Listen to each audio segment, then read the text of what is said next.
அன்றி ஹுலயமலைந்த அடிய போத்தி சென்றங்கை திருநலங்கை சத்தை திரள் போத்தி பொன்னச்சகடமுதாயத்தை பகல போத்தி எழுந்தாய் கடல் போத்தி குன்று குடையா வெடித்தாய் குழும்போத்தி வென்று பகடக்கும் நின் கையில் வேல் போத்தி என்றென்றன் சேவகம் எத்தெப்பெருகொள்வான் ఇంద్రియాంబందో ఇరుంగేలోరెంబావాయ్.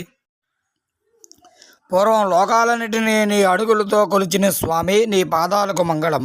లంకలోని రాక్షసులందరినీ మట్టుపెట్టినవాడా, నీ బాహుబలానికి శుభమంగళం. శకటాసురుణ్ణి చిన్న పాదాలతో తన్నిన స్వామి, నీ కీర్తికి మంగళం. వత్సాసురుణ్ణి ఒడిసివే రాయువలే విసిరేసే కప్సాసురుణ్ణి కూల్చివేసిన బలశాలి, నీ అడుగులకు మంగళం, శుభమంగళం. గోవర్ధనగిరిని గొడుగుగా ఎత్తి కాపాడిన స్వామి, నీ కృపకు దివ్యమంగళం. శత్రువులను కూల్చిన నీ చేతి దివ్యాయుధానికి జయమంగళం, నిత్య శుభమంగళం అని ఈ విధంగా ఈరోజు స్వామివారి శౌర్యాన్ని గానం చేయటమే మా వ్రతము. కనుక స్వామి పరాయను వాయిద్యాన్ని, పురుషార్థాలను అనుగ్రహించి మా వ్రతాన్ని పూర్తిగా సిద్ధింపజేయవలసింది. గోవిందునికి గోదాదేవి పాడినటువంటి మంగళాశేషణం ఇది.